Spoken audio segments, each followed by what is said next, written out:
My name is Taryn Harvey. I'm the Chief Executive Officer at the Western Australian Association for Mental Health, and it's my job this morning to welcome you here and to set the scene for us this morning, and to also welcome our elders in residence to provide our welcome to country. I'd like to acknowledge that we're meeting today on the Noongar country and acknowledge our elders past, present and emerging, and in particular our elders in residence, Uncle Charlie and Auntie Helen. I want to thank the National Disability Insurance Agency for partnering with us today to bring this event together to get the most out of the visit that we have with Gerry Naughtin with us here in Western Australia this week. I'd like to thank Nicole and her team who've been really responsive and proactive with us in creating today's event as part of their 2 days of events with Gerry and stakeholders in the sector. We really value this partnership approach with the agency, bringing people directly together, particularly the sector together with Dr Naughtin, to focus in on how we can make the scheme work as best as we can possibly do for people with psychosocial disability. And we look forward to this being the first in several conversations where we can bring people together and really talk about the issues of the day and how we can move forward with where we are and what support our sectors and other stakeholders need to help us get through this challenging time of reform and change. So today's event with Dr Naughtin is a significant opportunity to respond to the calls that we've had from our members in the community and mental health sector, to provide events for them to come together to discuss some of the issues around the NDIS and psychosocial disabilities, and importantly to have some of their questions answered in this kind of time of lots of change happening, particularly in WA, where we not only have the rollout of the NDIS, but we also have the important work of the transfer of the WA NDIS. We know that there's always lots of questions and people are wanting opportunities to get current and up-to-date information. And to learn together and to share ideas from each other around how we can make things work where we're at and how we can work together to solve some of the problems that will emerge as we continue to work through that. With that in mind, I just wanted to acknowledge that we have some colleagues from the Department of Communities here today, so that if you have any questions around Wandis and transfer, that they'll be able to help you out with those. So Simone Baston and Pam Toster are here with us this morning. And we also have representatives from Ministers Dorset and Cook's offices here to get a sense of what's happening from the sector and hear some of the conversation today. WAAMH will be increasing our attention in the NDIS going forwards. It's one of the high priority strategic change outcomes that the board have set for our agenda in the coming years. We're looking at the advocacy that we need to do at the state level to inform our state government around what's happening in the NDIS rollout, and also working with our partner organisations, our peak bodies at the national level, in particular Community Mental Health Australia, of which we're the WA representative organisation, and that's the national peak body for community mental health services. So we're in regular contact with those, as are organisations in other states, to give them a sense of what the issues are here and to share the learnings from other jurisdictions and to work with them to keep our members up to date around what's happening nationally and what that's going to mean for Western Australia.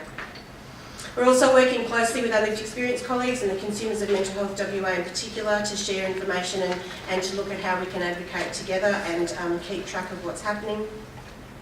And looking at how we can work together to make sure that we're providing more regular information. And one of the things that we're looking at is at a targeted NDIS communication to our member organisations as part of our communication platform in the coming weeks.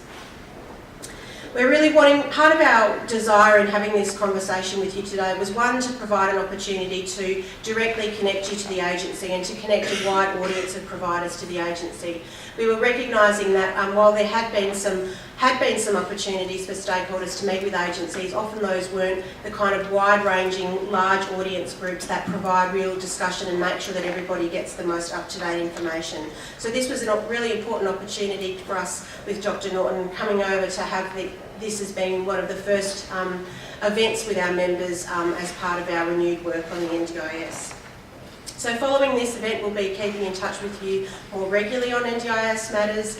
We'll be wanting to hear from you around what some of the sector development priorities are to support you going through the rollout of the NDIS, and we'll be continuing to work closely with the NDIA and how we can support each other through the transition process. WAAM's also providing feedback from the sector into a number of various advisory groups at the state and Commonwealth level to support the rollout of various measures associated with the NDIS. And so our communications will be keeping you up to date with those as well. I just wanted to recognise the WAAM staff that we have here today before I introduce our elders. Chelsea McKinney, our Advocacy Manager, who's leading our work on the NDIS and will be our representative at the various committees and is connecting with various members on a one-on-one basis as well as we gather information around those issues.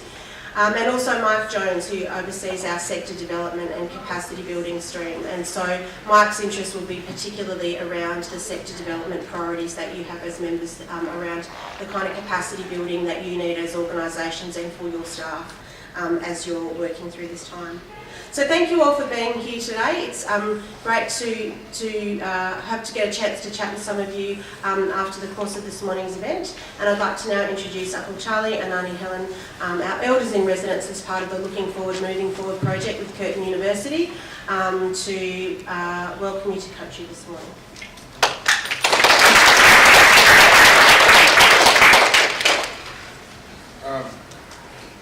Just before I give you welcome,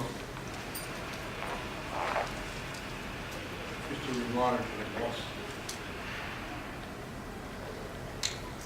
The Nyunga pronunciation, WAAMH, WAAMH.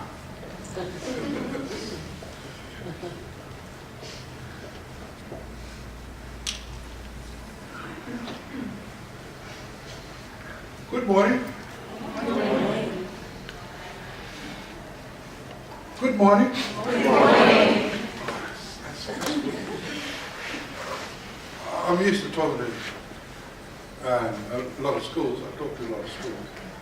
So I say good morning to kids and they give me a good, really good morning back, echo back to me. So sometimes a little bit wrong of it, which is I'm a little bit deaf.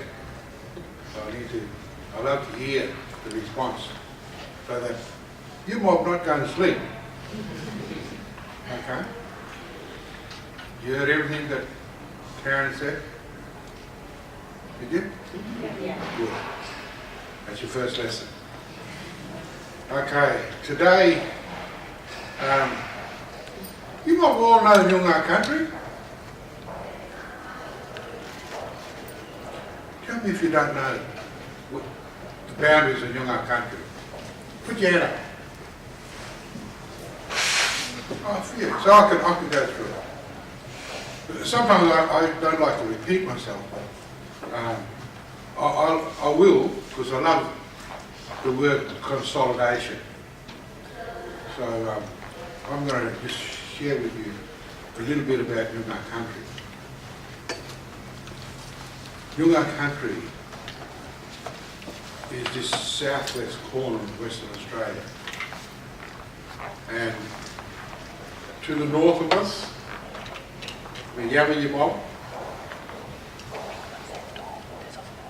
I'm just looking, any Yamiyamop? No Yamiyamop? Good, no arguments. Okay, Eneabba. Okay, Eneabba, this side of Gerald. Any Wongamop? We might have an argument. But to the east of us, Wongamop, Southern Cross. Just this side of Southern Cross, there's a little place. It's called. Well, I pronounce it Nyunga, but it's spelled Nyunga.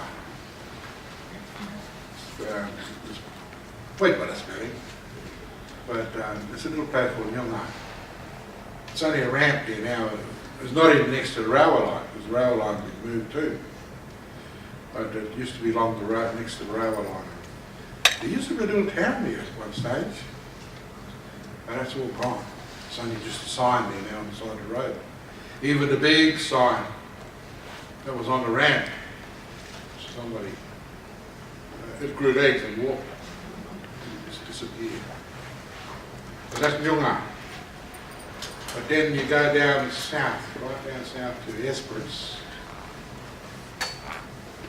the Wongamob Esperance, right along the coast nearly to the border. All this corner of Noongar country. But we share it. Today we share it with Wonga, Yamati, Maoris, Nundas, Koris, even Torres Strait Islanders, and white fellas, plus everybody else. Multicultural bit of land we've got here now in our country. But this beautiful country is marked, it's marked. And the mark is, the closest I can see is probably that lady with that, is that orange? You can stand up. See that orange, beautiful orange? There's an orange blossom on this tree and it's coming soon. It will start blossoming. It marks Noongar country. And particularly if you go towards Indiana, you'll see a cut-off point. Very blunt. It's easy to see where the blossoms, the trees just go and it's like somebody stopped them from growing. But it marks Noongar country. The Noongar word for it is, my sister, what's the Noongar word for that tree? You know what tree I'm talking about? No. Oh, me? Yeah. The Christmas tree. Oh, yes, yeah. What's the Noongar word? I don't know. Moyak. Booyah. The Moyak. The Moyak tree. And but it's a beautiful tree. It's a tree that's has a calming effect. You try sitting on it, you try being around it, and you feel it. But it's also known as a birthing tree for our women folk. It's very sacred, that tree. But it grows in Noongar country. It's what they call parasitic. So it must attach itself to Noongar people.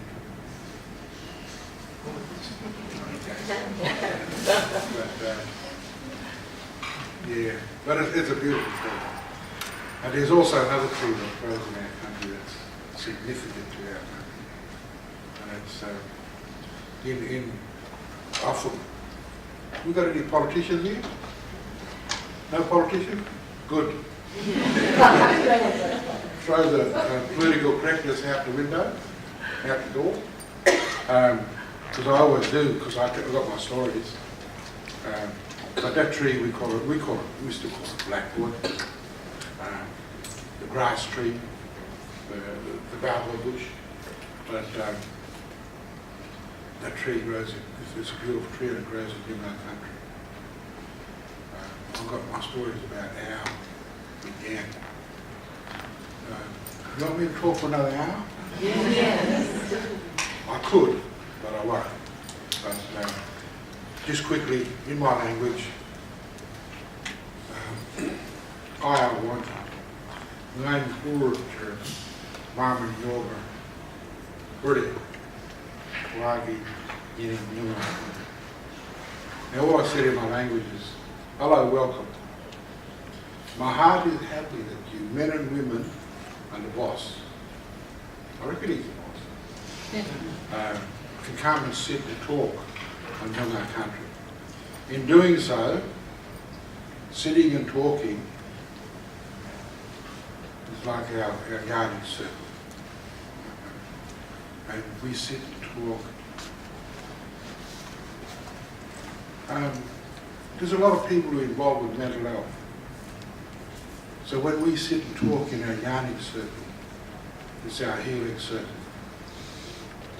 It's many things for us. It's our counselling. It's, well, you can call it a mental health circle. That's what we do. We sit down and share with one another. So sitting down and talking is a good thing. You get it out of your system. But you've got to listen. You've got to listen to learn. That's what I say to kids. I love saying it to adults because some of the adults might have missed it when you were kids. Okay? God blessed us with 2 ears, 1 mouth. So we should listen twice as much as we speak. You got that? I'm sure a lot of you mum can talk a lot, like me. You can talk a lot. But we got to remember, we got to listen twice as much. We're listening, we're learning. So let's learn today and move on to a better place. Thank you. Thank you for that welcome to country and for sharing your knowledge about the land on which we meet. And on behalf of the NDIA, I'd like to acknowledge the elders, the land on which we meet, past, present and future. For those I haven't met yet, my name is Amy McAllister. I'm the Director of Markets and Providers at the NDIA. Been in the role for a month, so look forward to catching up with you all and hearing how you're finding the NDIA. It's my job today to introduce Gerry Naughtin.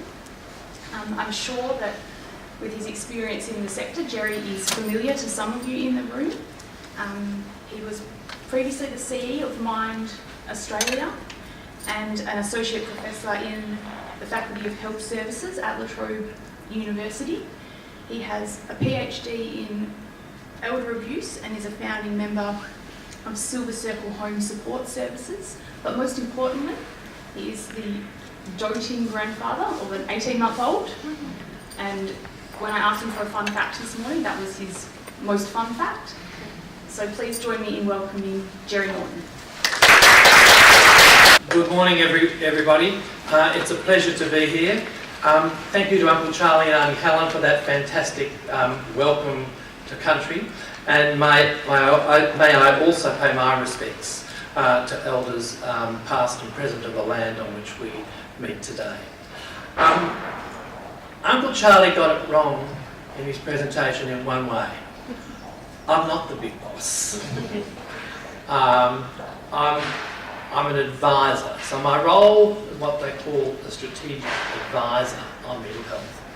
And one of the parts of that role is I get to go around the country and talk to groups across the country about what the agency is trying to do in its role in working with people with mental health issues. Can you hear me all right? Yep. And some of the I suppose the strengths and the weaknesses of what we are doing. So we've got a couple of hours together, and I'm keen to make this session today as interactive as we can. So I'll start with some commentary and trying to get through that, and then open up for some of the discussion and questions. But what I'm wanting to do today is particularly to give you a sense of where we are up to within the scheme in relation to psychosocial disability.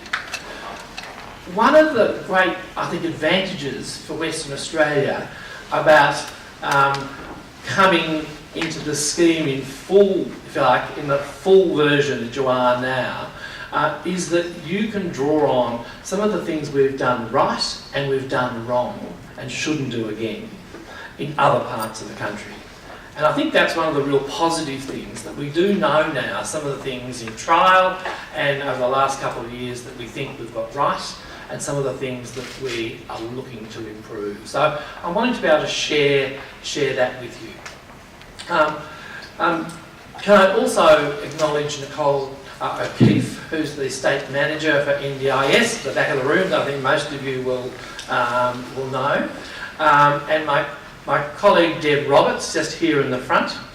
Now, Deb heads up the mental health team with NDIS. And when you start to think, this is a boy from the eastern states who only understand the eastern states, let me say to you, Deb Roberts keeps me grounded in what are the issues in Western Australia. And she'll always be saying, no, you haven't got that quite right, Gerry. There's a bit more here that you need to understand. So Deb heads up the mental health team. and that team is divided between Perth and Geelong. So there's a combination of those. So I think we are looking to make sure we are picking up the sort of, I suppose, a range of perspectives, and I think certainly I hear a good bit in relation to the sort of particular issues in Western Australia. Can I start by also acknowledging that I think in relation to mental health and psychosocial disability, you've had some particular unique factors in Western Australia in a way in which the scheme has evolved to the sort of point it is now. And so that notion of bringing together two different schemes or two different approaches into the new scheme is one of those particular factors that I think is really relevant for Western Australia. Could I also acknowledge Taryn and the Western Australian Association of Mental Health for their, I think, sponsorship of today. I think we as an agency are really keen to be talking with people like you across the country, because what we know when we talk about markets, this great word that I'm an old social worker by background and probably unreconstructed, but when I think about what's the market, it is people with passion and interest in supporting people with mental health in a changing environment. And so I also wanted to acknowledge the critical role that we see you playing, and I think that what we understand is the future in achieving better outcomes is also how we have this conversation. And I think Charlie's sort of message to us about what's our talking circle, how do we discuss these? Because I'm coming today not as someone who's saying we've got all the answers, we've got some lessons, and I think we know we have the largest of investment of government money that has ever been provided for psychosocial disability in the history of this country. And let me say that again. We know that we have the largest investment of funding from government, Commonwealth, state and territory that has ever been available. In my time, in my career, I've been working about 40 years, we've never had as much government interest in this space. We've got a series, I'm no sort of purist, I'm no sort of Canberra bureaucrat, I know some of the practical problems of delivery. And one of the challenges is how we come to understand what are the issues and how together we start to move forward on some of addressing some of these things. Now, I'm going to put this roving mic on because I do like to wander around and I do like a whiteboard. No, I won't, I promise I won't. Go that far.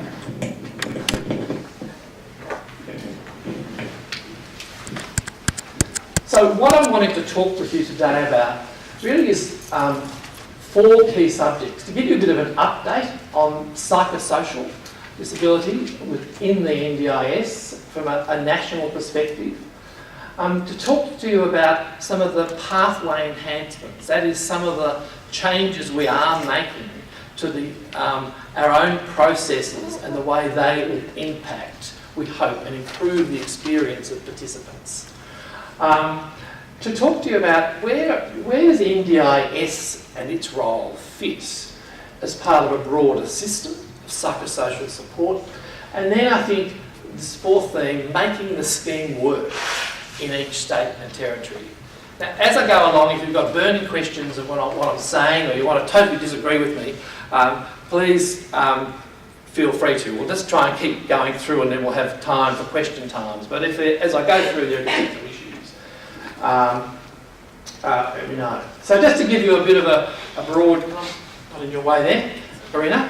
So just to have a look across all states and territories, as at June this year, we've had 28,433 people, that is 15% of all scheme participants, who have had their access met due to a psychosocial disability.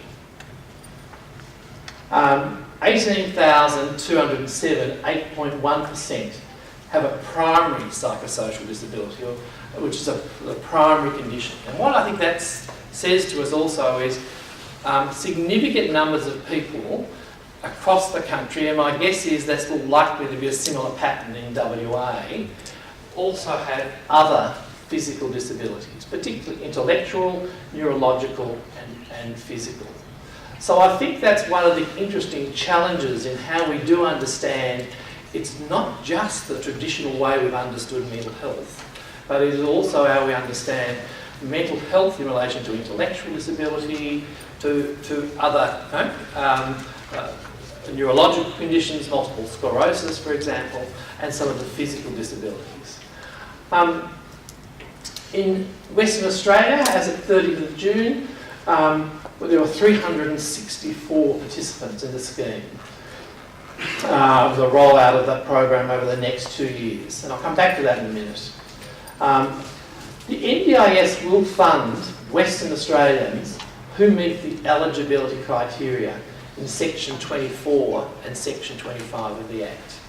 And I think the point I'm wanting to make here is an important one, that we have a lot of discussion about what's the projected numbers, and I'll talk to you about that in a minute, but essentially what the Act, the Federal Parliament said was, if you meet the criteria of a severe and persistent mental health condition and there are perceived episodic or lifelong disabilities associated with that, then you are eligible for support from the scheme.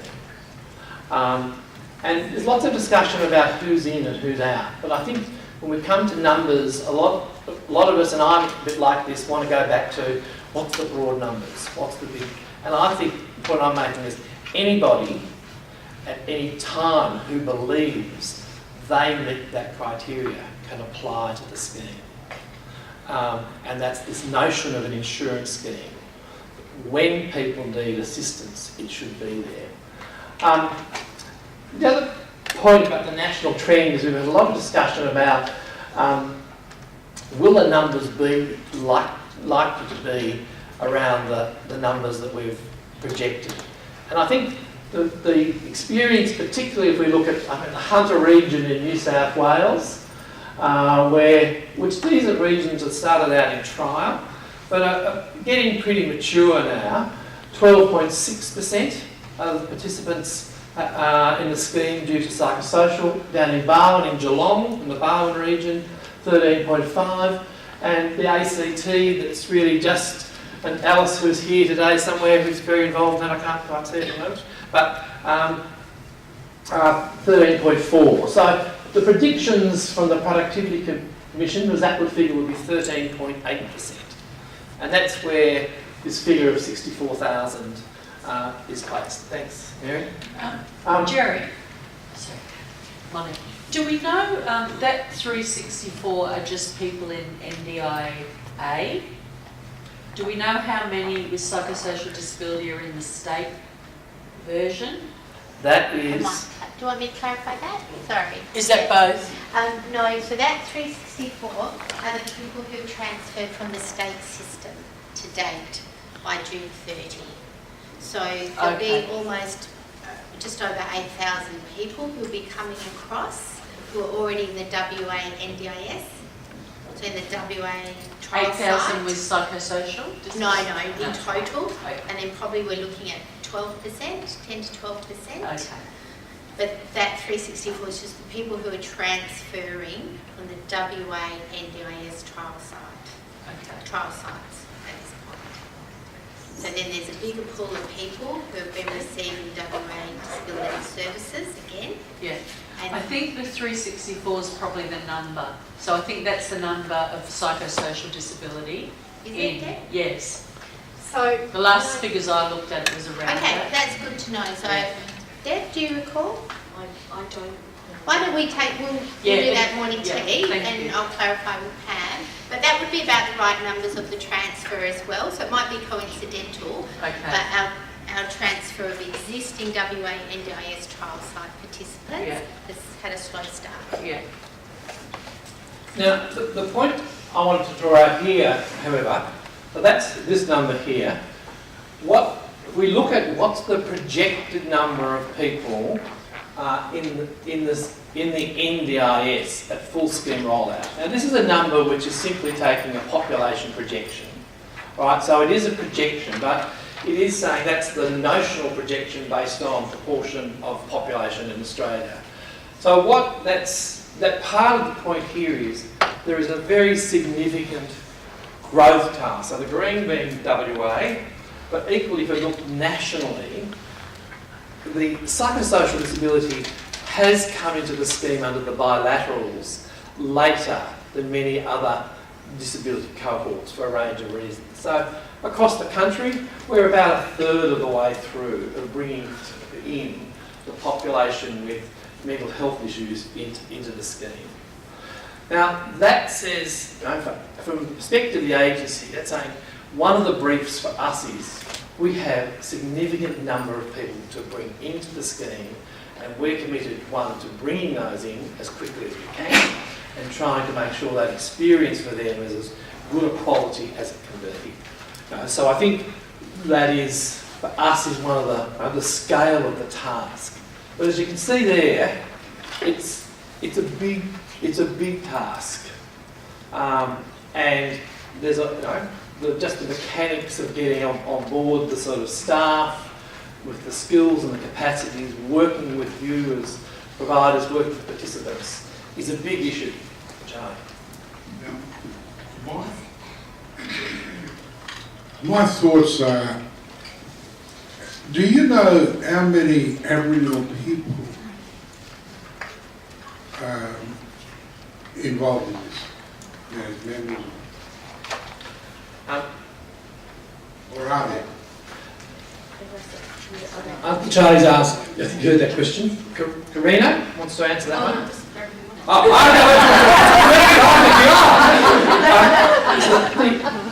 The answer nationally in regard to this figure, Uncle Charlie, is about 5.3% of that 18,000 are Aboriginal people.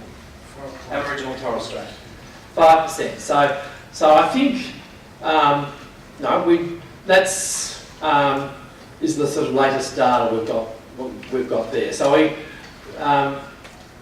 it's an initiative. We'll come back to this of how we understand what our strategies are in dealing with Aboriginal and Torres Strait Islander communities. But we're working hard, and some of the work the agency's been doing to try and make sure we are working with communities, working with the different models to sort of understand how help the translation of what the scheme is for those communities.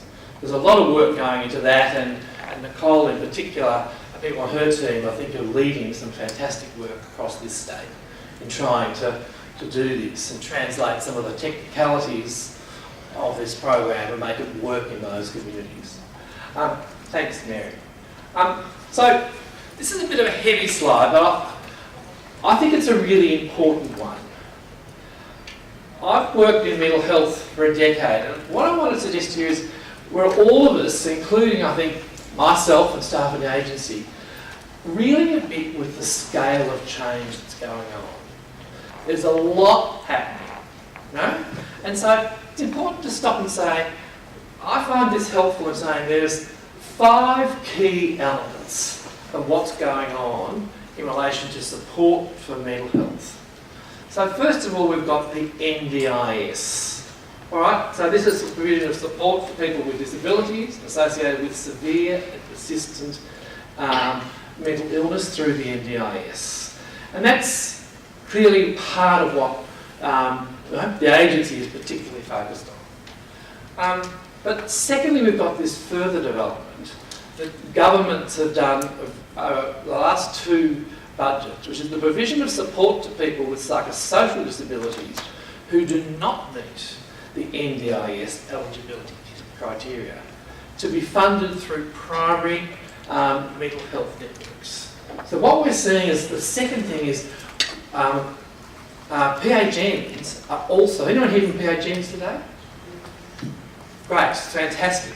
But I think, so PHNs clearly are being mandated to play a significant role in commissioning service providers for that group who are missing out in relation to the NDIS scheme. Thirdly, we've got the Commonwealth Government, Department of Families and Social Services, is providing funding for continuity of support for current participants in FAMS, PIR and day-to-day living. So that, and I think this is an important message, that anybody in those programs, who's a current member of those programs, who misses out on the NDIS, is guaranteed support through that ongoing funding. Now that funding will be delivered predominantly through PHNs. But so that's all the work that the Commonwealth is doing is transitioning. And I think there'll be a number of you in the room who are running those sort of programs. But what again that is the funding of all of that is shifting. But the Commonwealth, particularly the Minister, both Minister T and the old Minister and the new Minister, Paul Fletcher, I think have made very clear the commitment to say anybody who is in those programs who's not deemed eligible for NDIS gets access through that scheme. And I think there's a lot of work going on in relation to that. The fourth one is the provision of family and carer support. And one of the issues we have here is that I think many families and carers have said to us that they feel that they're not being considered enough within the scheme.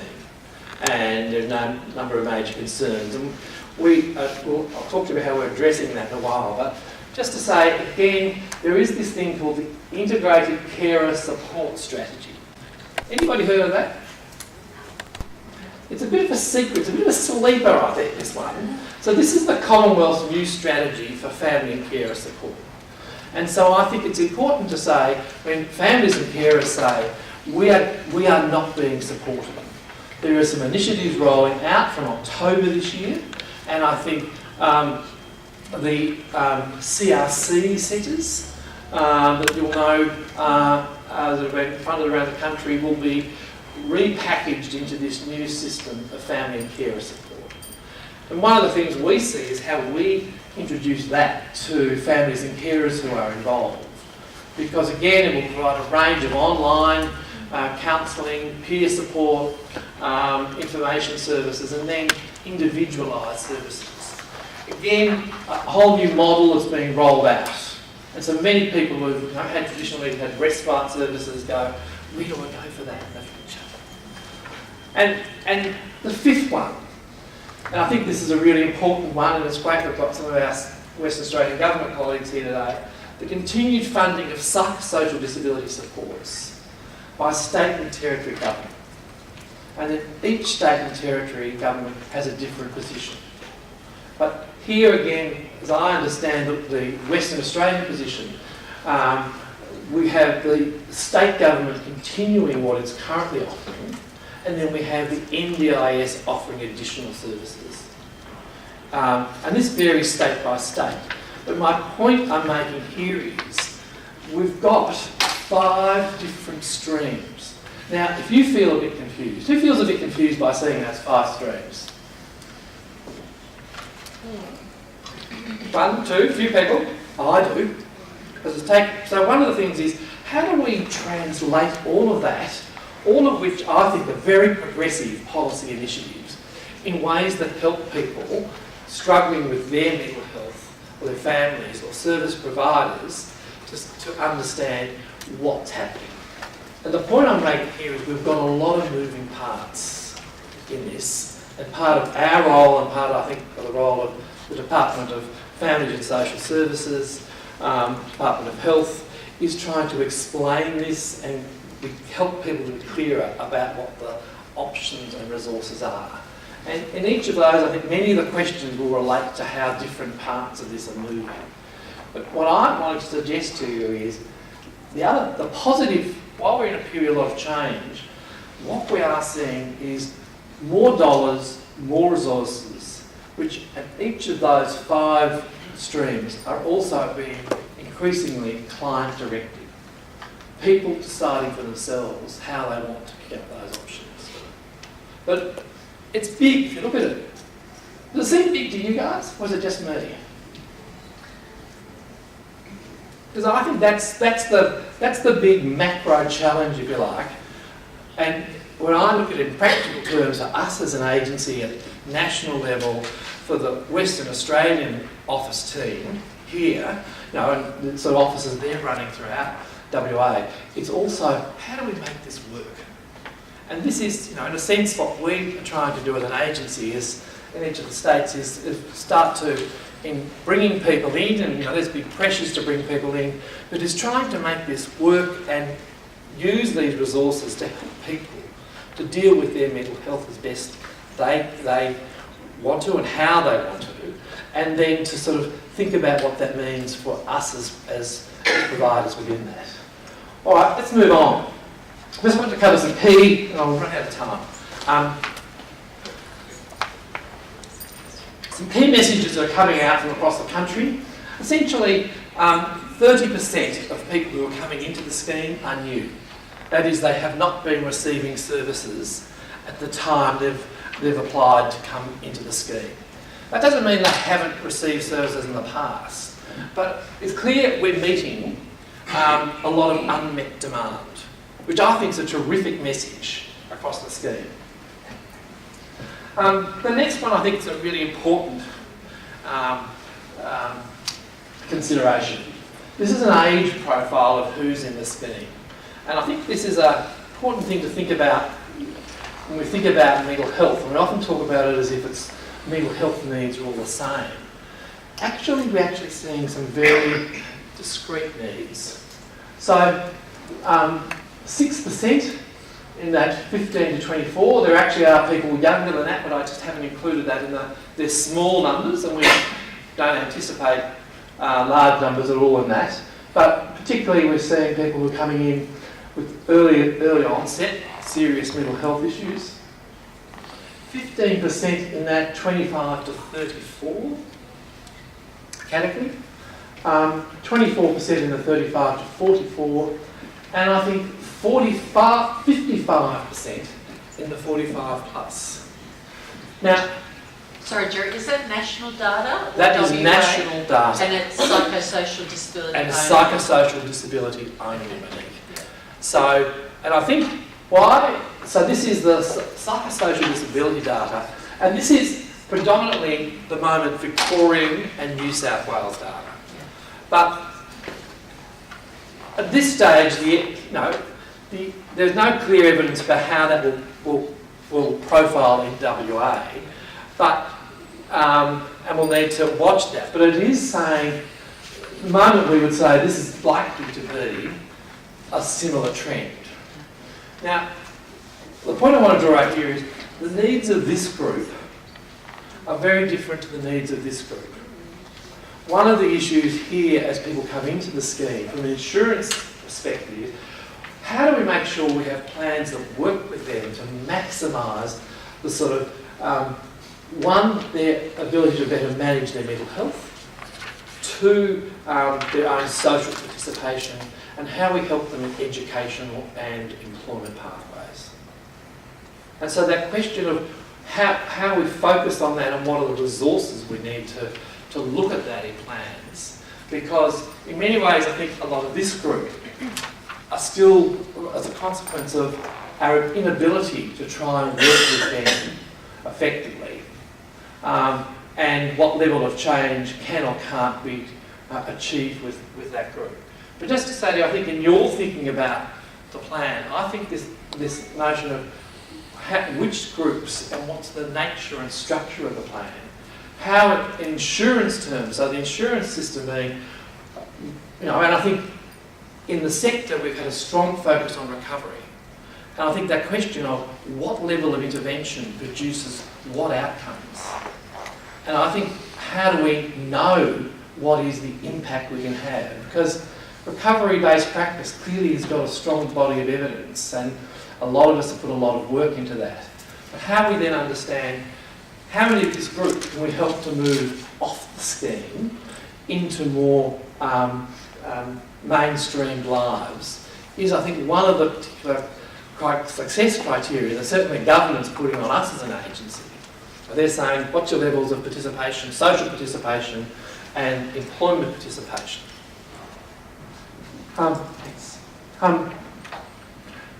So next one. Across all states and territories, 70% of applications, access requests to the scheme are meeting eligibility. 30% are not. And that's the moment is the sort of pattern it fluctuates quarter by quarter, but that's the sort of pattern that's there. And the other pattern is a higher percentage of applicants who are current service users are meeting the criteria.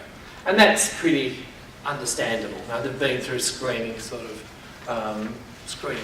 processes.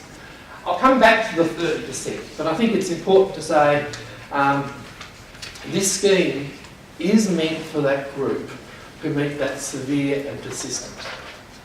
Now, there's a lot of discussion about who's in and who's out.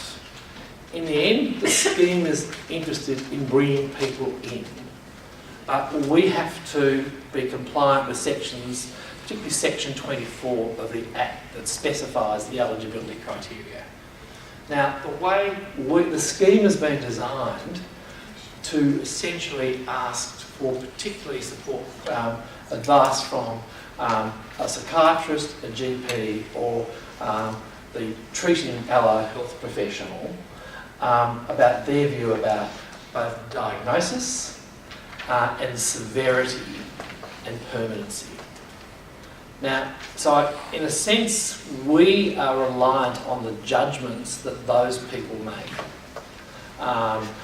in this. Now, that's not a perfect system. We can talk about that later. But just in terms of saying, how does the system work, it's really important to understand, right? We don't have people there in our offices sitting to say, no, we don't want this person in, they're not to come in.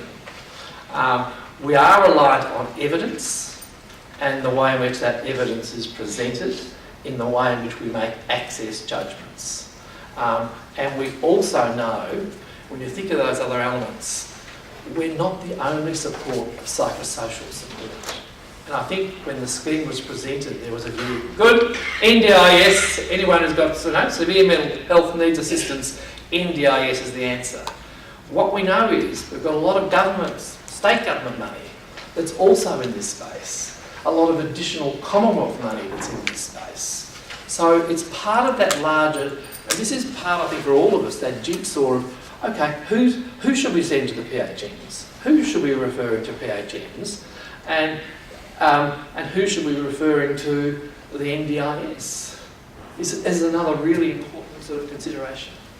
So I think that's, any questions on that?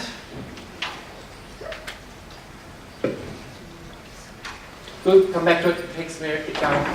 Package values, just quickly, package values for people with primary psychosocial have a range of committed supports with a majority of residents between 20,000 and 100,000. 20,000 and 100,000. And so, again, it's very difficult to use averaging. I always like averages, and I've been convinced that averages that don't help you to really understand about the levels of funding. But I think our perception at the moment is that the dollars being made available on average in the quantum are appropriate and more than is being spent. So one of the interesting questions is we are seeing across the scheme, people are spending about 65% of their packages. And in psychosocial, particularly in years 1 and 2, it's a lower rate, about 55%. So this is a really interesting design thing. The scheme is allocating money based on our own needs-based assessment. What we are seeing is people have a lower take-up in year 1, and I think you get that. People are just new, they're sorting it out, it's a big change. Okay, And we are seeing in years, from our perspective, in years 2 and 3, the majority of people are getting larger packages in years 2 and 3 across the country. But the other phenomena which we're finding, and we're really interested in a discussion with you about this, people are not taking up the amount of money that we are allocating to them. And there's probably a range of reasons. Some of them may be our design issues. But when you go, it does your head in a bit, because normally, like, you know, government issues money and we make sure it's all taken up and used. Here, we've got a phenomenon that consumers and their supporters are not taking up the full dollars. Over time they do. So there's a question, is this just a time factor or is it something we need to work on? Any questions on that? Because I think it's a really decided question. Yep. I think we have seen the plans with large amount of funding for the core support. We have seen plans coming through with large amount of core support funding, where very less amount of support coordination, where people need really more capacity building to utilize the plans. I think that's everyone heard Rennie's comment. That's certainly a comment we receive regularly. I think what we'll see in support coordination, the data for psychosocial is saying nationally the average is 8% that is put into plans in support coordination. But that varies from 17% in Victoria to 6% in New South Wales and South Australia, I think it is. So what we're seeing is people are choosing less and planners vary in their patterns. Now, and so this is one of the other interesting things. I'll come back to it in a minute. The point that saying support coordination and plan management is probably an increasingly important feature, particularly in the first few years. And one of the questions is, that our thesis is, how much do participants really understand the significance of what support coordination does for them? And to what extent are we helping them to understand that as something that they choose? Because in many ways, some of the elements of work, one of the theses, and I'm interested, this is a provocative question I'm putting to you, for us is how much do participants understand what has been funded in the past and what we need to educate them to. So for example, the notion that out of a plan you might pay for six workers to sit around the table at a case meeting to talk about how we can bring that together, which is often an element of support coordination. Is that new? Is that something that people are saying, yeah, I'm willing to pay $1,000 out of my package to pay for these people to come together, to actually work out with me in a collaborative way, what's the best way? So, At a 360, I'm an Aboriginal support coordinator, and one of the issues I guess that I come up against all the time is there's not enough Aboriginal registered providers. So when you're sitting around those tables having those conversations, what you're telling the participant is nothing different to what they've heard in the past. So it's the same people providing the same service that you've had for many years. So we need to, I think, look at how we can encourage organisations to become providers, and perhaps is part of the answer to that doing the PMA stuff rather than having to be a registered provider. We might need to look at that. And education is really critical for Aboriginal people, but it's not really the understanding of the importance. yeah, I think they're really important comments, really important. It's Monique from Mental Illness Fellowship of WA, the CEO there. In general terms, feedback is people don't understand language like support coordination, core support, or capacity building. So, you know, trying to get it still back to a language that people understand, I think, is critical. For many people with psychosocial disability, I would argue that the notion of what support coordination is critical because of the, for some people, the complex nature of getting their support right and the need to liaise with clinical teams and others. The other comment I would make is that we're seeing some people with extremely complex situations where I feel like the plan is filled with money, but the flexibility around how to get it right for that person isn't there. When we had a state scheme, or with the Disability Service Commission, there used to be this thing called out-of-policy decisions. And so if someone's life, so we have families coming to us with solutions to their very complex problems, and it doesn't fit in a line item. We always go back and check. And so that, you know, it's frustrated me for a couple of years to see people with the greatest need end up with money still in there because we can't get it right. So some sort of level of out of policy for some people would be fabulous. Yeah. And two comments I make on that.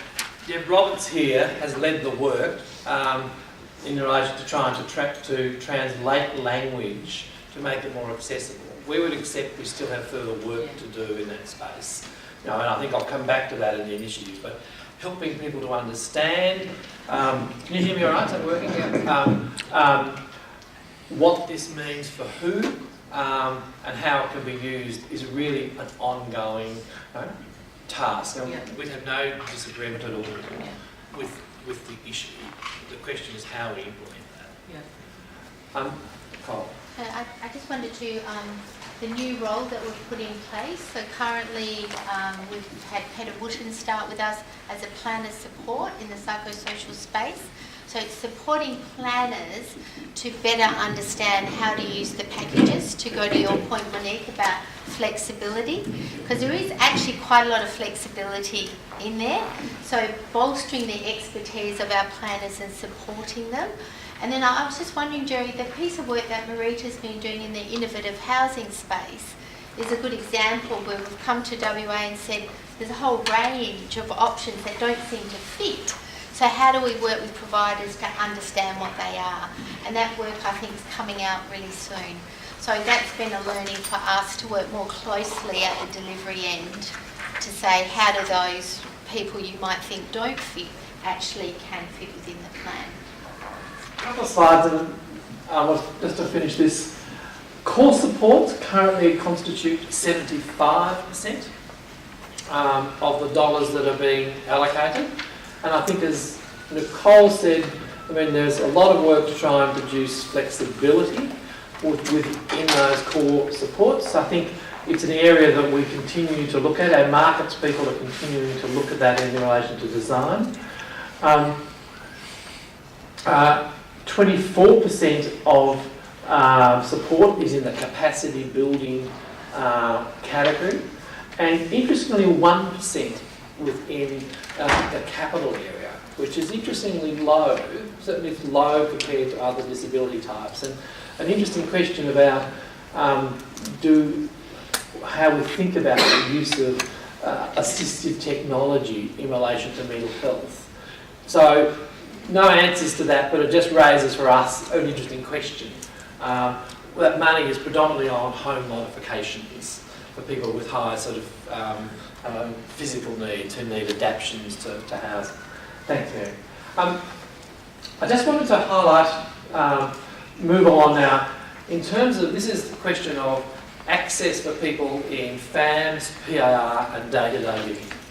And I think there's been a lot of work that Deb and Elspeth, if she's here, have been very much the leaders on from the team with social services and health, to trying to streamline our processes to make it as easy as possible for people who are in that area to test for eligibility.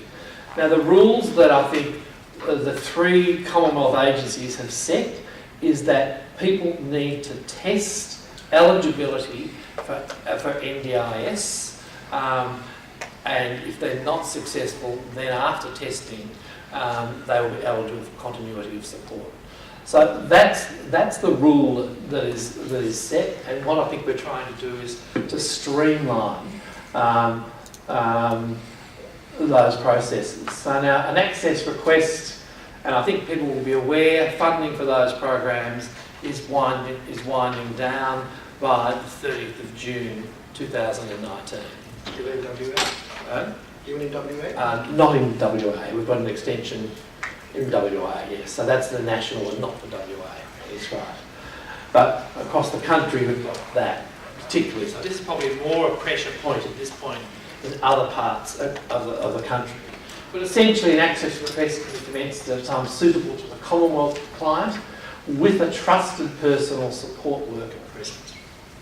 Two, that a support worker can be the NDIA contact for the duration of the access process and provide assistance if requested and approved by the client. Thirdly, that there's a new mental health evidence of disability form that has been produced specifically for Commonwealth transition clients and is available on the Transition Project's web portal, which is a project run by Flinders University that I think some of you may be, or most of you might be aware of.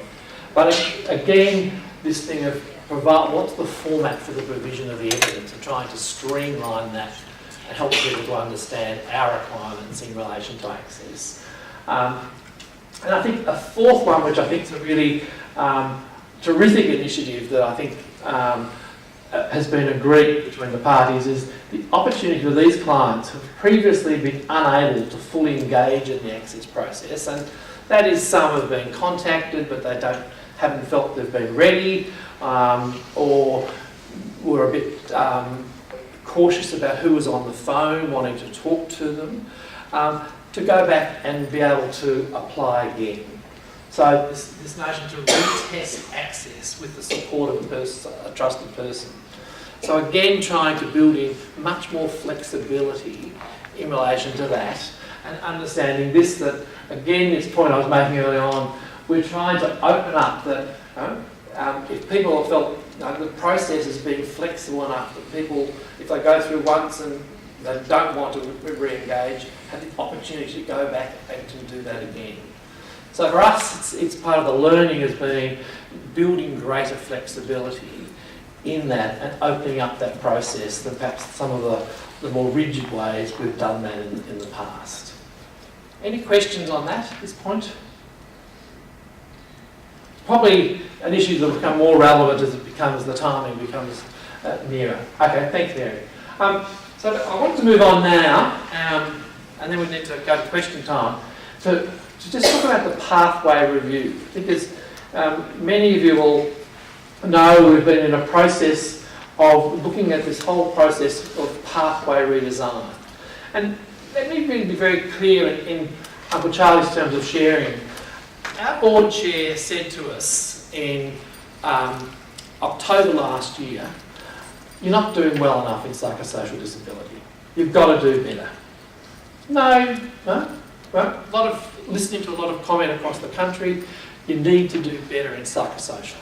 And so I think the Chief Exec, the EL team have really taken that on board. We ran national consultations in relation to this. We had a consultation here in WA in relation to this, so we've tried to listen around the country. And I think have taken a series of recommendations back from those consultations. We've gone back to government saying if we wanted to implement this, we need some more money.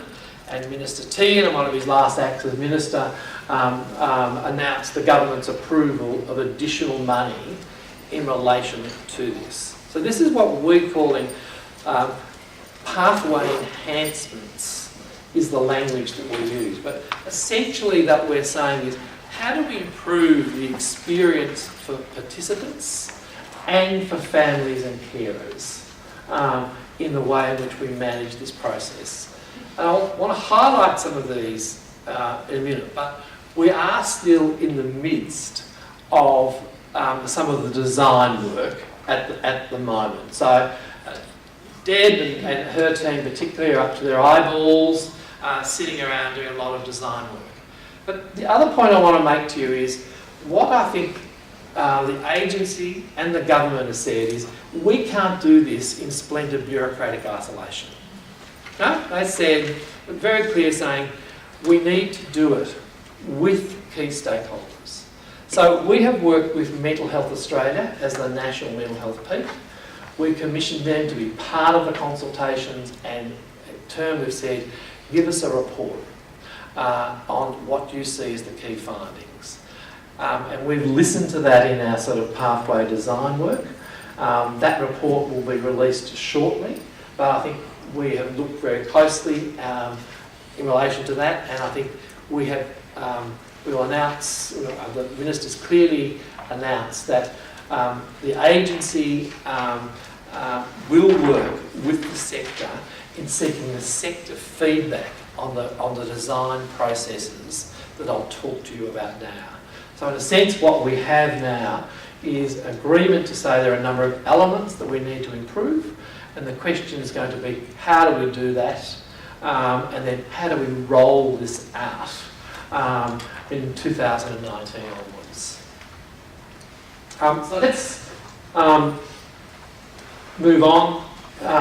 Thanks, Mary. We'll go through a few slides. Just, I won't stop on this. Keep going, please, Mary. I just wanted to highlight in this slide what we found are some of the key issues. And I won't read this through, but these are from the national consultations. These 8 factors were some of the key areas that people with psychosocial disability, service providers, and families and carers said to us. The importance of effective engagement for people who are isolated. A clear understanding of eligibility and access requirements. People we need to be clearer in the way we state that and help people to understand those processes. That relationships built on trust with consistent contacts are really critical to engagement. And again, you look at an audience like this, you go, duh. Anyone who's been, worked in this system gets that, I think. But again, this has been an important reminder for us in relation to that. Assistance to coordinate multiple service systems, and I think really that's your point about support coordination here, that I think people are saying they need more assistance in helping to negotiate multiple systems, not just the NDIS, but multiple. And the other point I think people have made to us, it's not just about access to NDIS, it's about their access to a range of other services.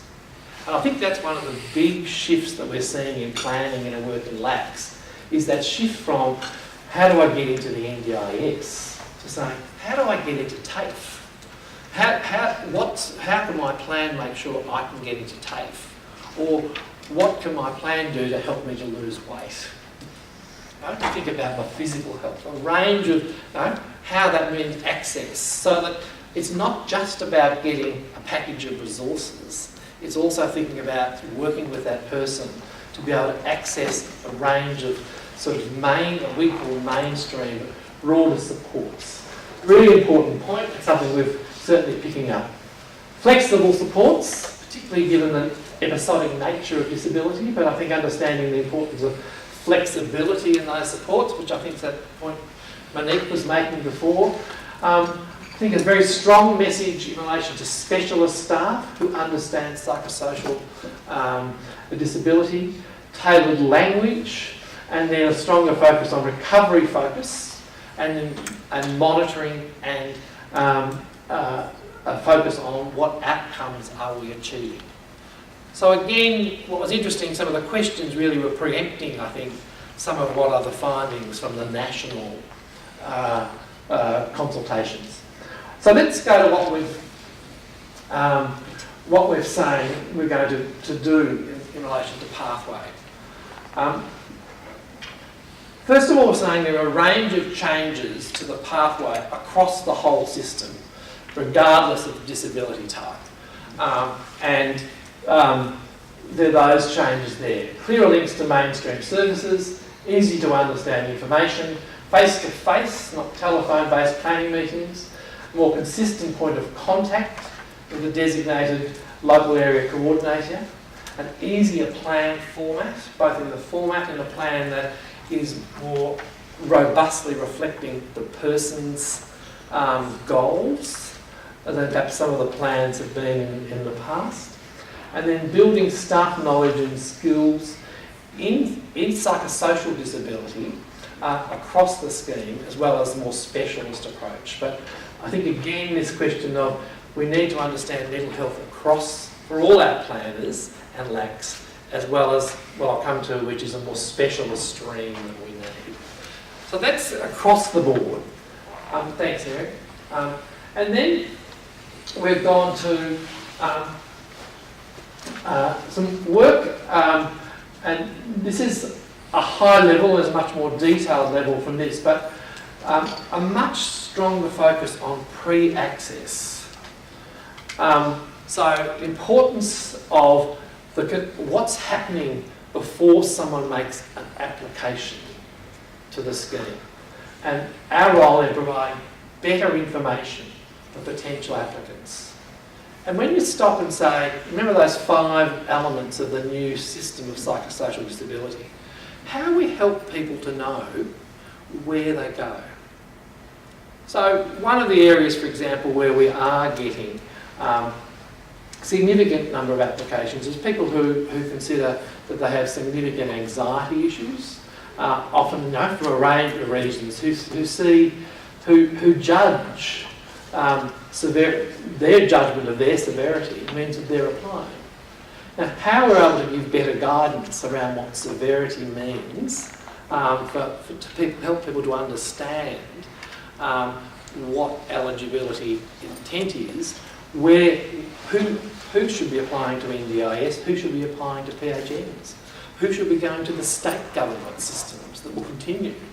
How do we better help people to understand that? I think families and carers have said to us that they have felt alienated from the process. And I think a very clear message from family and carers is we have to do better in involving them. And particularly in psychosocial, that I think, again, with participant approval, that the role families and carers play and the information they hold is critical. So, and just to give you a practical example, one of the stories that always sticks in my mind is a story in Townsville.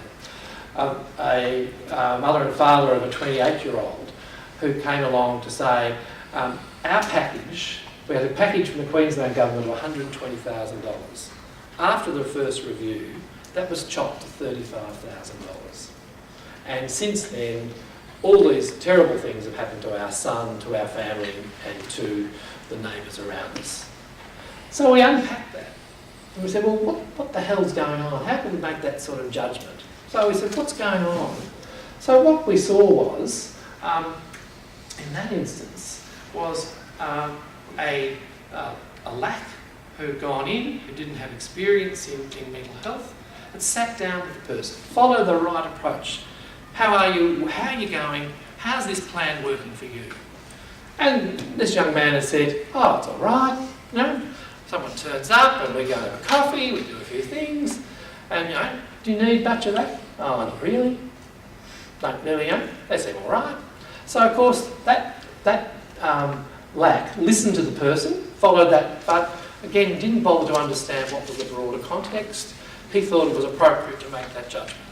Now, so again understanding how you might make sure you have talked to others who are clearly involved to understand that sort of broader context was an important part of the learnings about how we understood the role that family and carers play.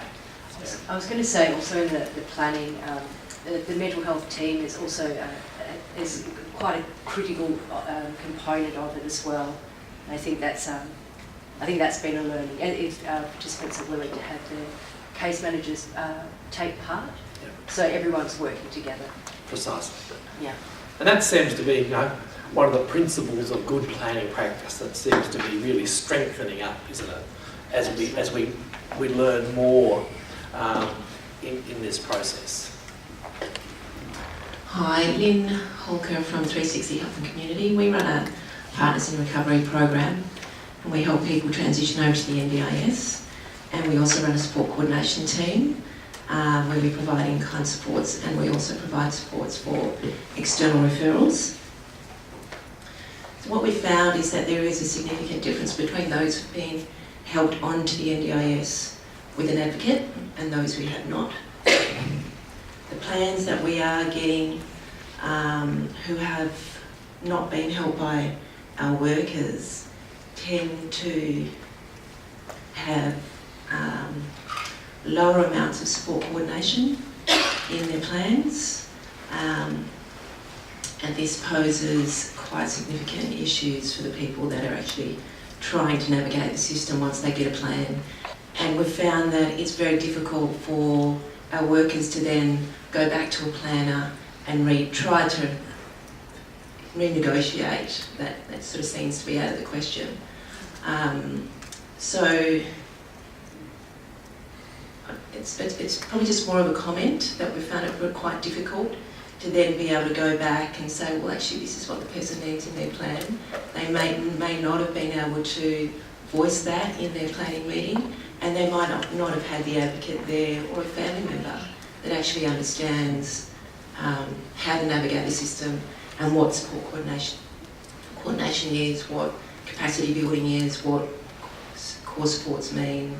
So that's been an issue, and especially for our Aboriginal support coordination as well, that we've gotten plans that are 20 hours for the year to set up.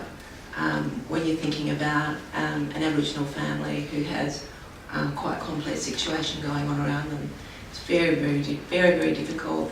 And it's a stress on our workers as well, who want to actually be able to give the individual what they need in their plan. But then when it comes to it, when there's no hours left in the plan, they feel they need to give.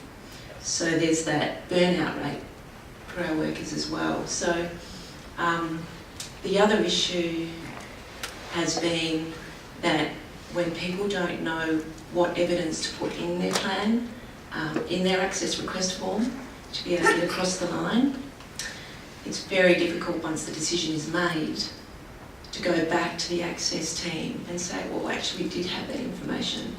We didn't realise, here it is. It's a rejection, and then you can reapply in 3 months, or you can put in a review that takes about 6 months. So if there was some flexibility in that decision-making process, that would be, I think, make things a lot more easier for potential participants in the first place. And the comment I make, thank you for those comments, the comment I'd make is we are understanding that more and more through reflections of our staff on practice and the way in which, sort of feedback we're getting. And one of the tasks for us is how we find that balance going forward, particularly in relation to a consumer-directed budget. And so one of the questions again in this is how much do consumers understand that what the role of support coordination is, and in their package, how much of it are they willing to spend? Now, I think this is one of the big issues, but I think, again, that we need to tackle in our own planning, our guidance to our own planners and LACs. Right? And I think it's a complex situation. Some people are very clearly saying, I want to cherry pick, I just want to do support coordination. There's a lot of money in support coordination. And I'd like 100% of money in support coordination. So there's a question of how we deal with the financial structures and incentives for delivery, and what's the balance we need to develop. Now, I think you've put very, articulately some of the issues we have, and we say, why is it 17% of the dollars are allocated in Victoria for that, but people, planners and consumers and LACs are choosing 10% less in New South Wales. So we don't have the answers to some of those. And some of the, for us, one of the questions and some of the work we're wanting to do is say, how do we build an understanding of what that is? Because in the old world, I think the bureaucrats, the old scheme was you could influence, beat up the bureaucrats to say you need to change your guidelines. And we would go, oh, well, we'll change those specs to move this variable. The new world order, the market order is we actually have to work with people and then communities, individual participants and communities of participants to help them think about what those changes mean. And I think that's one of the interesting challenges for us as we move forward in understanding that, how we think about what that does mean. I think there's some interest in saying how do we perhaps do a stronger focus up front about spending some time working with people over a bit of a longer period of time about what they think they might want and how we test that out.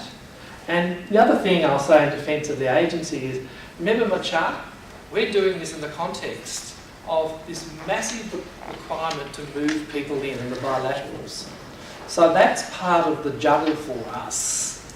But my point I'd make here is, in terms of the work that we're doing at the moment, we certainly Mental Health Australia are making the point very Mental Health Australia, Community Mental Health Australia, and I think the national and the state mental health commissions are all making this point to us.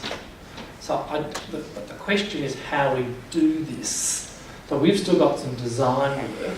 Right? Is that by saying, okay, 10% of every plan has to be support coordination. And you as a participant, no, you haven't got any control, you're not allowed to say decide, whether 360, I'm just highlighting you just because you've spoken, that we have a compulsory way. Now, we don't think at the moment that's within the spirit of the legislation, but how we think about this translation of that in really practical terms is one of the design issues that we think is on the table for us, and we want to work with the sector through Mental Health Australia to try and think about more innovative ways to actually deal with these issues. So that's, I think, the truthful reality of where we are in relation to that at the moment. NDIA, thank you. Does the NDIA collect information on the number of people with psychosocial disability that are accessing disability advocacy services to assist with their applications and appeals with the NDIS? I don't know the answer to that one. I think that's one on Deb, you and... We would certainly have information on the number of people with psychosocial disability going to review, but I don't have those numbers with me. We wouldn't have numbers about advocacy agencies and how they're involved, no, because that's a service outside of our system. Unless it was written into a plan, that the person was there, but then to extract that information would be difficult. Both points are a great segue. I'll go to the next point that I want to make. So just going to go back, please. Under strengthening focus, the area that I think we've identified, and I think there's wide consensus on this, is there is a need for a greater outreach function, particularly in relation to this pre-access stage. And this is this point I was making earlier. There are many people who are likely to be eligible, but are unlikely to apply.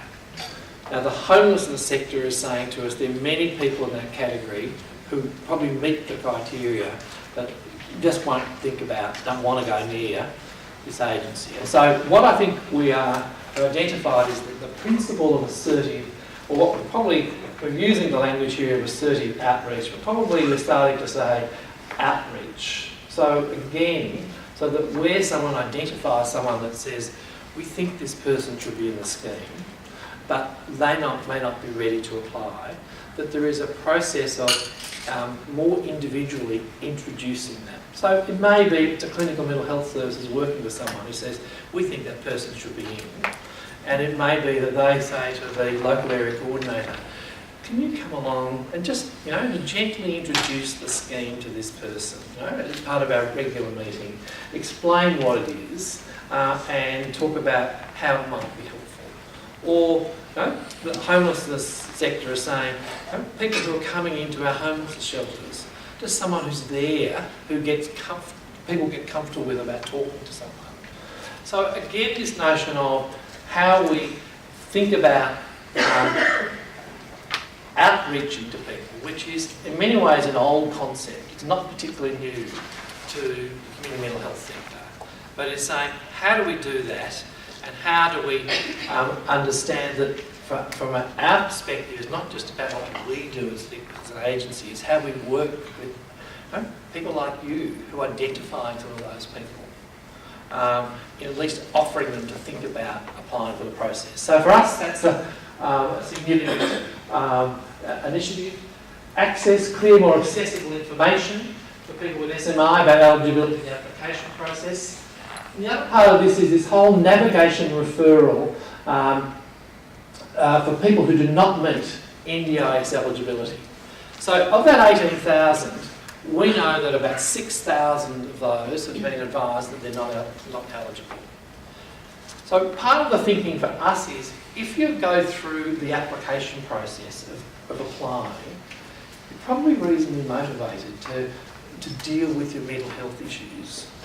And so what we're saying is, as an agency, we have a responsibility not just to meet the requirements of the Act, but to be part of a broader system that says, I'm sorry, you don't meet the requirements for the Act, but we will help you to direct you to other sources of assistance. As we've talked about before, state government, PHNs, and PHNs have got a range of other, I think, important clinical and non-clinical supports. But there are a range of supports, but there's a role for us to make sure we help people in their own journey of finding assistance for their mental health issue. But we are saying it's part of our responsibility as an agency and as a government, as a government agency, in supporting people to better, to sources for addressing their own both mental health and psychosocial support needs. So for us, that's a very important thing in terms of planning. There's a commitment to the development of a new complex support needs branch, and this is the recognition that there are significant numbers of people with complex support needs that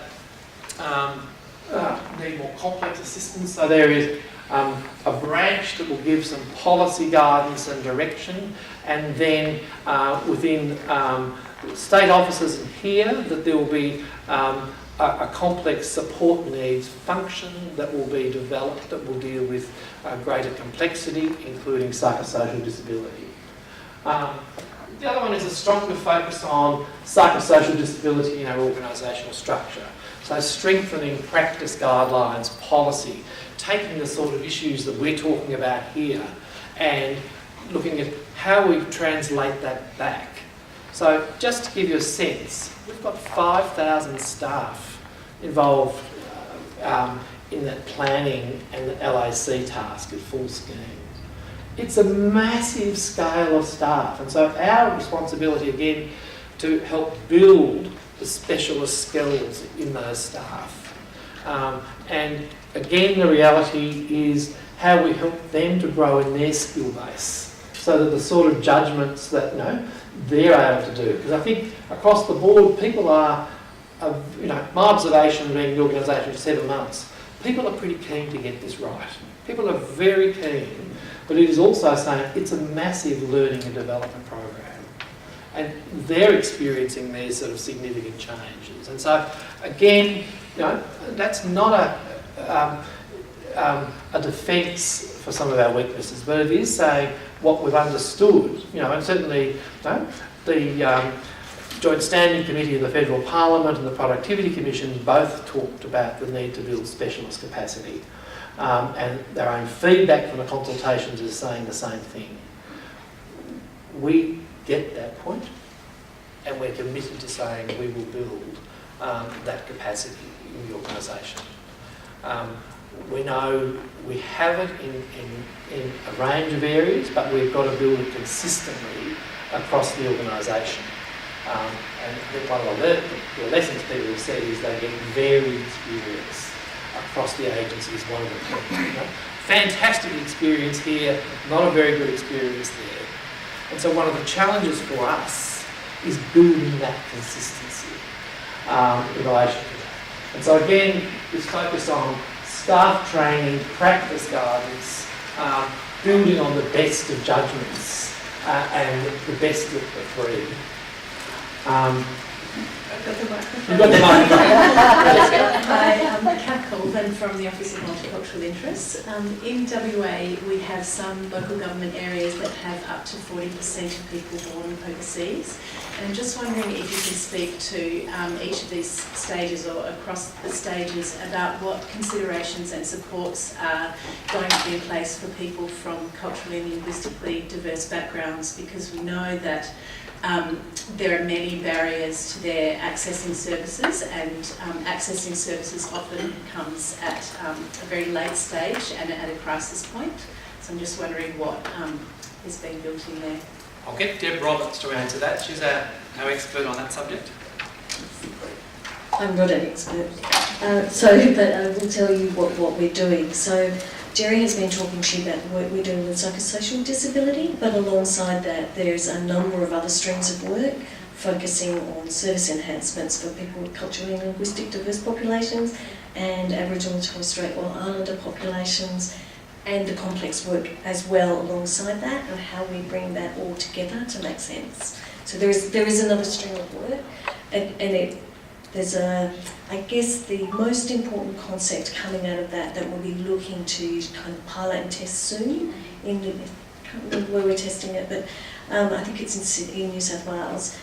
Is this concept of a community connector, who's someone who's embedded in the community, understands the community, and helps link people to the NDIA. I'm Taryn Houghton from Helping Minds.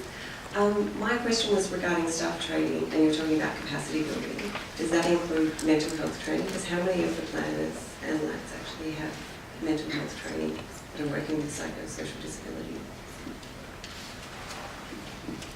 So we are in the process of commissioning consultants who are experienced in the mental health sector to do a capability framework for us that will look at knowledge, skills and experience that we should be looking for in that cohort.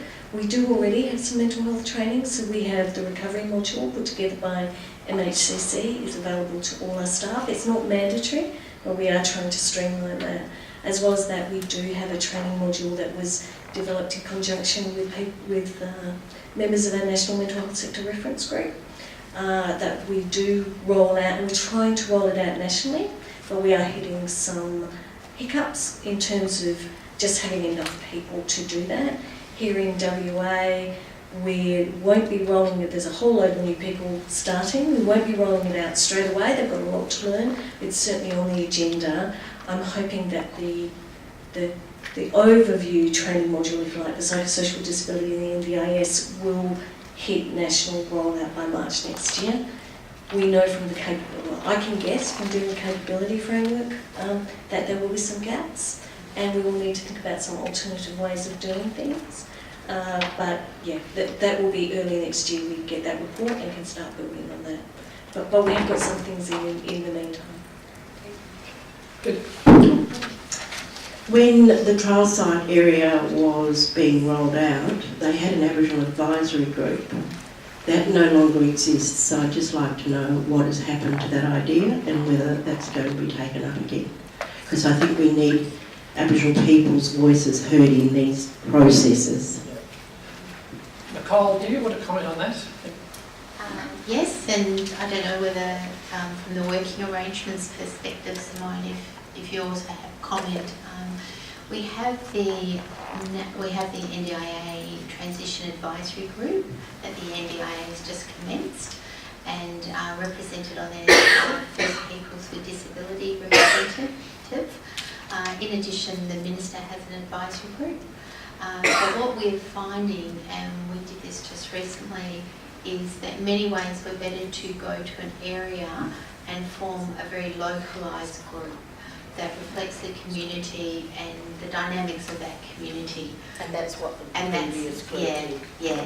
And so last week we were in Alice Springs working with the team for the Nunadara lands and communicating and talking to people who live on the lands about how best to have that So engagement. is that group going to be reconvened at a local level? We weren't planning to reconvene it at a WA NDIA level, but looking towards our more localised rollout. I could also add, when we go to having partners in WA and partners nationally, the partners as part of their contract have to have a workforce that reflects the community they serve. So it goes to your clientele, to the core clientele, but also as we move to more regional areas that we have people employed by partners that reflect the community. That's one, and also in their contract, a minimum of 15% of people with disability employed. So we are working to hold people to account for that engagement, and we'd be keen to talk to you about more localised, how we can engage more locally with both providers, participants and advisory groups, but certainly in regional areas working with local leadership for Aboriginal and Torres Strait Islanders. The other comment I wanted to make just about involvement of stakeholders. The chair of your organisation, Patrick Hardwick, actually sits on a national reference group that the NDA runs, called the National Mental Health Centre Reference Group. So it brings representation from 26 organisations across the country. So I think that's important. And I also remissly didn't acknowledge Kerry Hawkins, and again her role here as a commissioner on the National Mental Health Commission. And again, we have, and Kerry's been recently appointed, so congratulations, Kerry. I think it's fantastic having you at the national level. But I think, again, having a voice at the national table in relation to these issues. And I think, again, we are trying to be very inclusive at the national level of the Western Australian voice in some of these discussions. So certainly I know Patrick has some very strong things to say in relation to these sort of matters, so that's part of the deliberation. So I think now it's time for me to stop and perhaps to open up to more questions. But thank you for listening to me for so long. Thanks, Gerry. And while I gave particular mention earlier to Community Mental Health Australia as one of the peaks we're connecting with, Mental Health Australia is obviously another national peak and very involved in this work, and part of our agenda for the sector engagement work that we're planning is to also look at bringing Mental Health Australia over to WA to talk about some of the things that they're doing in relation to the NDIS. For those of you who, Kerry, would you mind standing up for just a second? For those of you who don't know, Kerry Hawkins is the chair of the WA Association for Mental Health. Kerry has a lived experience as a family carer, and to acknowledge her recent appointment as one of the National Mental Health Commissioners. So this is your chance now, while we have both Gerry and other representatives of the NDIA here, and also our colleagues from other agencies, including Department for Communities around Jaundice and transfer issues, and also we've got a couple of folk here from WAFA as well. So this is a really open and general discussion to any questions that you have or issues that you wanted to flag while we're all here together with this great group of people. At the back. Just a question, I'm not sure if you have the answer as yet, but the Commonwealth Programs Partners in Recovery is meant to close off mid-next year, and a significant focus of our work has been the transition of people with mental health illness over to the NDIS. That work, for example, in our Partners in Recovery, half of our catchment area isn't going to roll out until mid-next year. So if we were to stop our program, there would be a significant number of people, especially in the city area, out into which contains a lot of 2 significant mental health hospitals, a significant number of psychiatric hostels in the area as well. So if that was to close off mid-next year, those people wouldn't have the opportunity that those in the Eastern Hills have had in our area. Is there any feedback on how long any extension is going to be in those programs? We're not the spokespeople for Department of Family and Social Services, but certainly in the discussions that we're having with them, they are recognising that they need to review the timing of the the transition of those programs to have clearly some connection with indeed the rollout schedule in Western Australia. So I think there's a recognition of that. I don't know, and Elspeth might be able to comment on this. Elspeth Jordan and one of our colleagues in the back, but who's very involved in this. But I think that I don't think they've come to a formal position as yet. And is anybody here from social services? No. But I think that really is our understanding. Elspeth, anything else you can add to that? Yeah, they're very well aware at DSS. We're working with them. Just one thing. Elspeth Jordan from the mental health team. Yeah, we're working very closely with DSS around the arrangements in WA. They have indicated they're looking very carefully at the contract extensions. I was just wondering, is there anyone from Department of Health in the room, or are we all kind of service providers and NGOs? We don't have health, we just communities. We have communities. The only reason I ask that is so Helping Minds has an ILC grant looking at education, and the biggest barrier that we have found with our co-design is Department of Health understanding NDIS and obviously the mental health units, and also getting the documentation needed to have a plan, because GPs are very reluctant to be involved or to suggest, to sign off on things, as well as then psychiatrists. So I think that with your stakeholder engagement that you're doing at the upper level, does it involve anyone within the other parts of health? So the answer is absolutely it does. It also involves, I think, discussions with the AMA and the Australian New Zealand College of Psychiatry. And how is that being? Because we're just finding on the ground that they're really not wanting to engage. So I think that the deal here, there was the question, some GPs not wanting to engage, particularly I think you're saying in the evidentiary process. And I mean, I think certainly in the national consultations, that was a theme that was coming out. It is also, I think, the view that AMA and the college would say is, both public and private medical officers and psychiatrists, there is the flip side of that, there is an enormous amount of effort going into that as well. So I think it's really important to keep a balanced perspective. It is true that some people either don't have access to general practitioners, they just are not using a doctor, or doctors who are reluctant, or more particularly, I think, uncertain about some of the evidentiary requirements. And so one of the points I was making in relation to this pre-access stage is how we improve that advice, how we think about, and I think Deb will comment on this, but we've done some guidance, so there is documentation on our website offering some guidance, but clearly as we go forward, how we need to improve that. The other issue that is raised is what's the financial incentives for people to do that, and so I think there's discussion around that.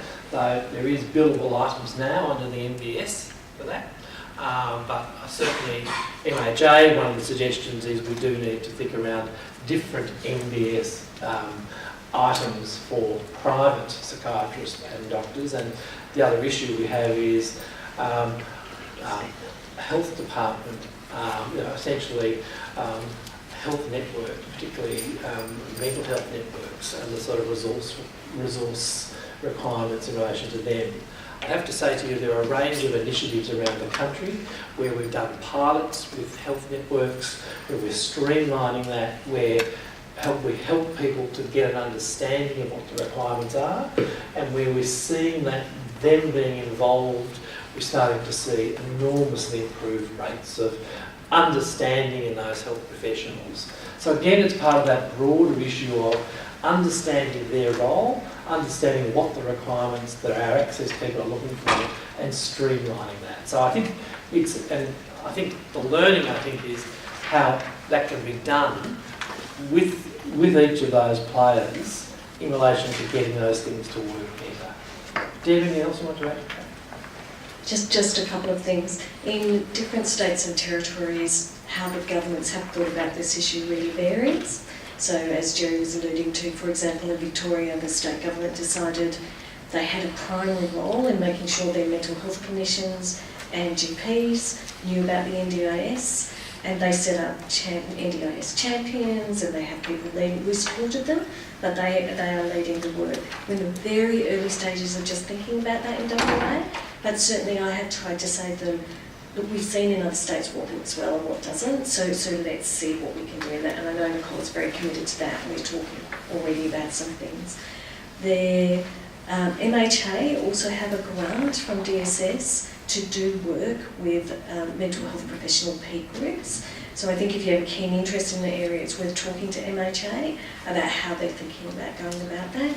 And as you can see up there on our page, we have resources, and they're increasing every day, and within the next month we will have a technical guide on access for mental health professionals, a glossary of terms, and I know that the NDIA GP fact sheet is over there, which actually tells the GPs which billable items they can use. So we've gone with all of those with the GPs, and they've actually turned around and said they don't want to sign off on them because they're scared of litigation.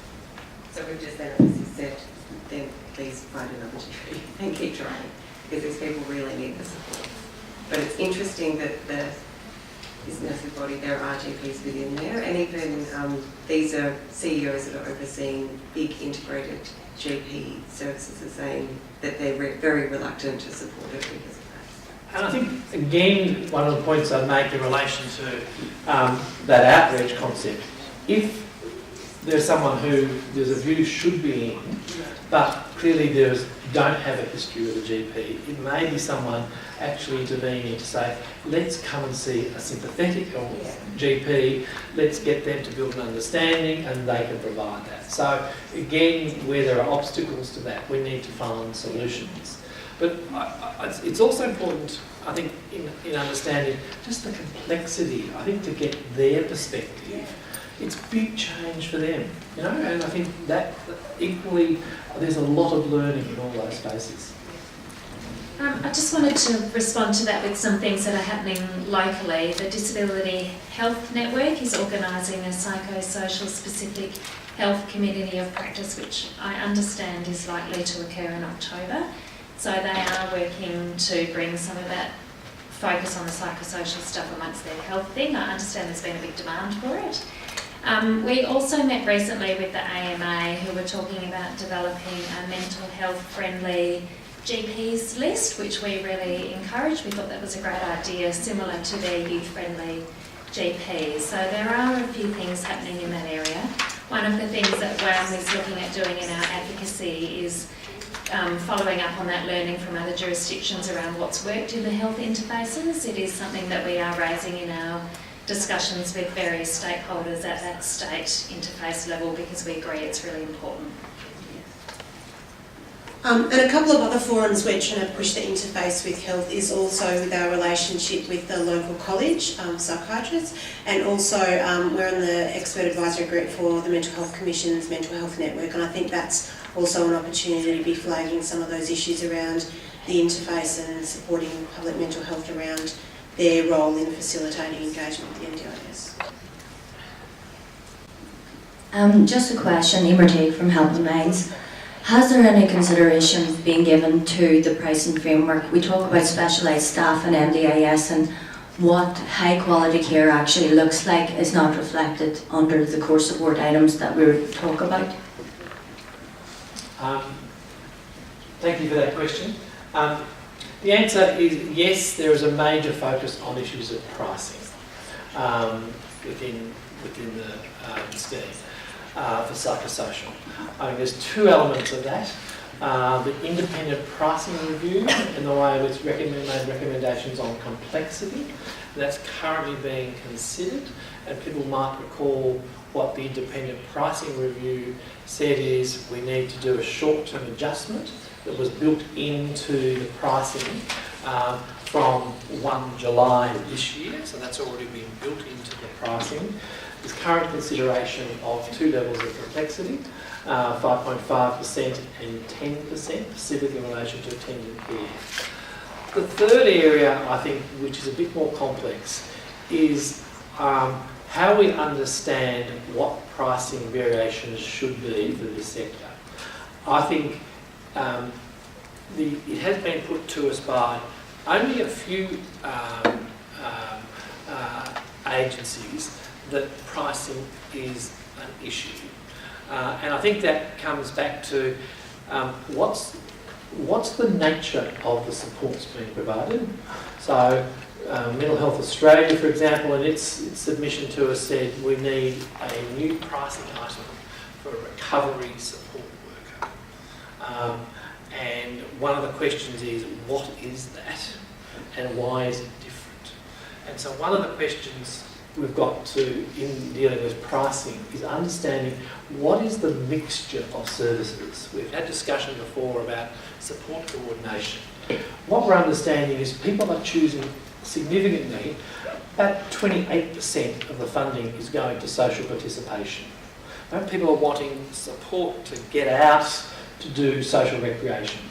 Do we need a worker at level 4 of the SHADS award for that? I don't think too many people. Really unwell, yeah, absolutely. Exactly right. So if they meet a complexity, that may be correct. But what's the nature of that? What's the mixture? Now, there is a project that we are in conversation with, and I think Karen alluded to some of the work that Mental Health Australia is doing, which is called the Optimising Supports Project. And we're certainly looking forward to the report of that. But that's trying to look at how do we get to understand what's the quantity of skill we need to get what outcome. That is, if we invested 100% in capacity building, what's the outcome? Is the outcome that capacity building means people will move on? Huh? Can you guarantee by delivering capacity building that this person won't need any support? And so one of the debates we have, to be quite frank, is the need to think about what works effectively. And one of the problems we have in this sector is that we can't say by investing this amount of expertise for this time, we'll have this outcome for which cohorts. Now, one of the issues we're very conscious of is in terms of our pricing model, it presumes 95% contact time of a worker. And one of the questions is, how applicable is that for this cohort? So that clearly, our markets division clearly has that in their sights, and there is a project that they'll be working on in relation to that in the first half of next year. But just to say to you, I think that one of the questions for this sector that I think we're wanting to have the conversation about is, what's the ideal? What's the elements of what level of support produce what outcomes? So from an insurance perspective, the scheme is about how do we help people to get back into mainstream lives? If that means, so one option is, if we report, for example, just simply have a constant level of support for the rest of their lives, is that a good outcome? It probably means predictable financial planning for you as agencies, but is it a good outcome for the person? And so I think this is one of the technical issues that I think a range of people are starting to say, how do we start to think through what are the optimal settings to go forward? One of our hopes for the scheme, I mean, we are inheriting what are essentially 10 different psychosocial disability services from across the country. 10. You've got 2 of those 10. What we've got to do as we move forward over the next 5 years is how we build a national system of psychosocial disability support that we can have a good evidence base for, that we've got a basis to say, together we have a sense of what we can actually achieve with people. How we can help them to actually get better mainstreamed in their lives. Now that's pretty complex, it's pretty ambitious, but you know, what governments have said, we've got to do that in those 5 different areas. So for us, part of this is saying, you know, we've got a lot of specific implementation issues, but the bigger issue for the sector, and I think it's really great to see Community Mental Health Australia, the National Mental Health Commission and Mental Health Australia helping to lead that work. So there's a lot of work happening in that space, and people saying, all right, how do we start to think about what is the model by 2022? How do we set, if we each go to our GP and we've got a cold, likely to get the same sort of treatment, within some guidelines. Now, at the moment, one of the problems in psychosocial, what you get depends on where you live. How do we start to inform participants about what is the reason to expect? And that question, which is what's the level of specialisation? What we do know is if we need someone with highly specialist skills and it gets good impact, it's worth the investment. I don't think anyone's in dispute about that. The question really we've got is how do we come back to saying what's a national framework? And so what we look at is there's 10, look around the country, what we've inherited is 10 sets of different program guidelines. There's probably a few more if you chuck in PIR and FAMs. And we've got to sort of bring that all together. For us, the really hard point, and we absolutely get this, is how we bring that together to say, what does this mean about what is practice guidance? How can we help you by giving the best of breed of what is current practice guidance about what works, which clearly has to be recovery focused, and what it needs to also to be as we go forward. And we think that's probably some way of being able to reflect together and learn from what we're doing and keep building that. There's if we had the wand that says, here we are, sprinkle this little wand and these problems are solved, I think we wouldn't have the problem. But I think we all know the issues are more complex, and that's certainly part of the agenda that we're seeing we can help contribute at a national level to the sort of work that you guys with the agency recruiting are doing at the local state level.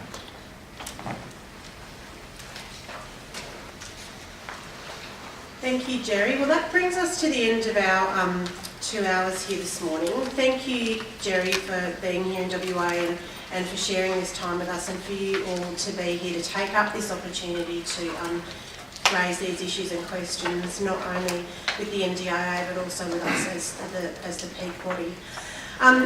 I just wanted to connect, I suppose, a couple of dots here. The other two of the other strategic change imperatives that the board have tasked WAAMH with focusing on are progressing 2 of the key objectives in the state's 10-year mental health plan, which are around targets and investment for prevention and also in community support. So obviously, what we've seen in other states is where they've actually cashed in their mental health dollars into the NDIS. You've then seen, some of you may have seen the news that in Victoria they've kind of come back again and actually recognised the impact that it's had. Here in Western Australia, we're very lucky to have had a state government commit to retaining that state investment in mental health and in community support. But one of the, challenges we have at the moment is particularly around community support infrastructure.